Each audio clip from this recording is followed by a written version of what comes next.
ரொம்ப நாளைக்கு அப்புறம் என்னோட கிச்சன் ரொம்பவே அலங்கோலமா, கேவலமா இருக்குது. ஸோ பார்க்கவே ரொம்ப இரிட்டேட்டா இருந்துச்சு.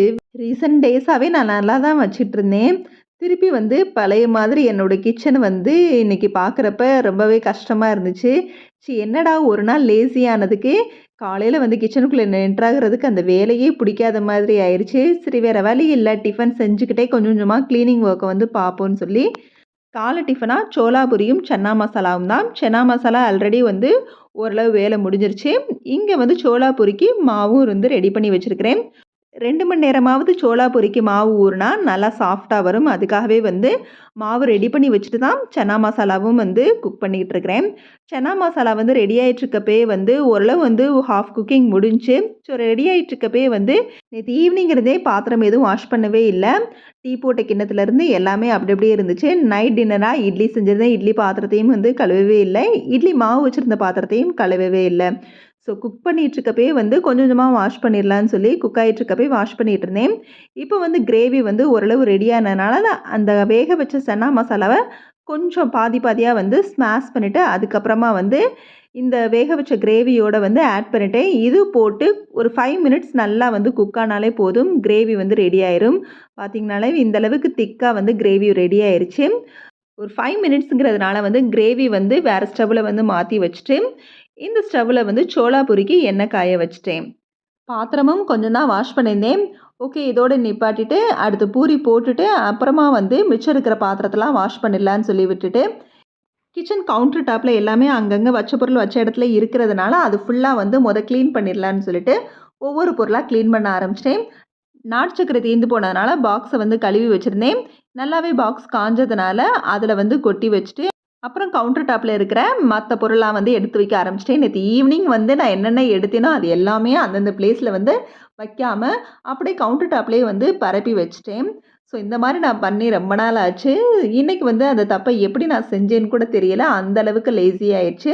இதுக்கப்புறம் நான் வேலையெல்லாம் முடிச்சுட்டு வெளியில் கிளம்புற வேலை வேறு இருக்குது. இப்போ கிளம்பி போனால் ஈவினிங் மேலே ஆயிரும் வர்றதுக்கு. ஸோ அப்பயும் கிச்சன் இந்த மாதிரியே இருந்தால் ரொம்பவே இரிட்டேட் ஆயிரும். அதுக்கப்புறம் ஒர்க் பேர்டனும் ரொம்ப ஆயிருங்கிறதுக்காக வேகமாக எல்லா வேலைகளையும் காலை டிஃபனோட சேர்த்து பார்த்துக்கிட்டே இருந்தேன். ஸோ கவுண்டர் டாப்பில் இருக்கலாம் கொஞ்சம் கொஞ்சமாக க்ளீன் பண்ணிவிட்டு சோளா பூரியை போட்டு எடுத்துட்டேன். டிஃபனெல்லாம் சாப்பிட்டு முடிச்சுட்டா அதுக்கப்புறம் இருக்கிற பாத்திரத்தையும் சேர்த்து மொத்தமாக வாஷ் பண்ணிக்கலாங்கிறதுக்காக சாப்பிட்ற வேலையை பார்க்க ஆரம்பித்தாச்சு. ஸோ இருக்கிற கொஞ்சம் தான் பாத்திரம் கழுவினது. மிச்ச பாத்திரம் எல்லாமே அப்படியே இருந்தது. ஸோ சாப்பிட்டு மீத வேலையை பார்க்கலாம் அப்படின்னு சொல்லிட்டு சாப்பிட ஆரம்பித்தாச்சு. வீட்டில் எல்லாருக்கும் போட்டு கொடுத்துட்டு நான் ஒரே ஒரு சோளா பூரியும் சன்னா மசாலாவும் எடுத்துக்கிட்டேன். பிகாஸ் கொஞ்சம் கொஞ்சமாக டயட் ஃபாலோ பண்ணுறதுனால அதிகமாக எடுத்துக்க வேணாம். அதே சமயத்தில் இது சாப்பிடாம இருக்க வேணாம்ங்கிறதுக்காக ஆசைக்கு ஒரே ஒரு பூரியும் அதுவே நல்ல பெரிய பூரியாக இருந்துச்சு. பயரும் நல்லாவே வச்சு சாப்பிட்டுட்டேன். சாப்பிட்டு முடிச்சதுக்கப்புறமா வாஷிங் மிஷினில் இருக்கிற துணியை போட்டு விட்டோம்னா மிச்ச வேலைகளை முடிக்கிறதுக்குள்ளே மிஷின் ஓடி முடிஞ்சிடும். ஸோ துணியையும் காயப்போட்டோம்னா அப்படியே வெளியில் கிளம்பி போயிடலாம். ஈவினிங் மேலே வந்ததுக்கப்புறமா துணியை எடுத்துக்கலாம் அப்படிங்கிறதுக்காக வாஷிங் மிஷின்லேயும் துணியை போட்டு விட்டுட்டு அடுத்ததாக அப்படியே கிச்சனுக்குள்ளே தான் என்ட்ரானேன். பார்த்தாலே உங்களுக்கே தெரியும். நம்ம பார்க்கவே இந்த மாதிரி கிச்சன் இருந்தாலே அவ்வளோ இரிட்டேட் ஆகும். வேலை செய்யக்கூட பிடிக்காது. அந்த அளவுக்கு கேவலமாக வச்சுருந்தேன். 10:30க்கு மேலே தான் வெளியில் கிளம்புற வேலை. ஸோ அதனாலேயே அதுக்குள்ளே எப்படியாவது ஒரு டார்கெட் வச்சு முடிச்சிடலாம். ஒரு 10:00 முடிச்சிட்டா கூட அதுக்கப்புறமா ஒரு ½ அன் ஹவரில் சின்ன சின்ன கிளம்புற வேலைகளை பார்த்துடலாங்கிறதுக்காக அறக்க பறக்க வேலை பார்க்குற மாதிரி ஃபுல்லாக பார்த்துட்டு இருந்தேன்.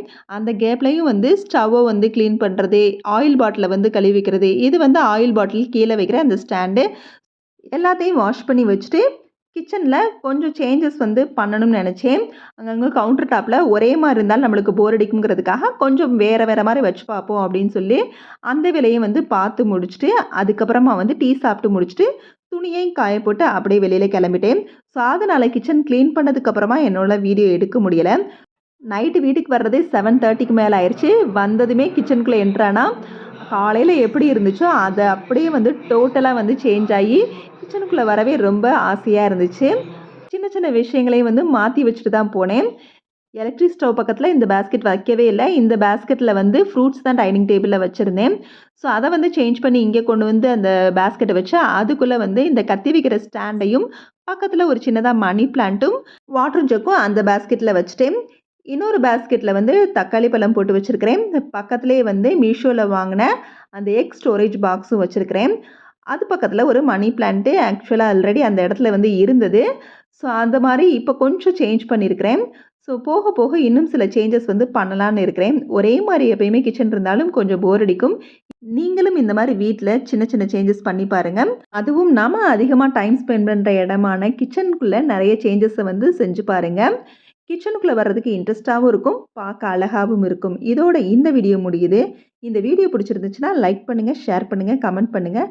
மறக்காமல் நம்ம சேனலை சப்ஸ்கிரைப் பண்ணுங்கள். Okay, bye. தேங்க்ஸ் ஃபார் வாட்சிங்.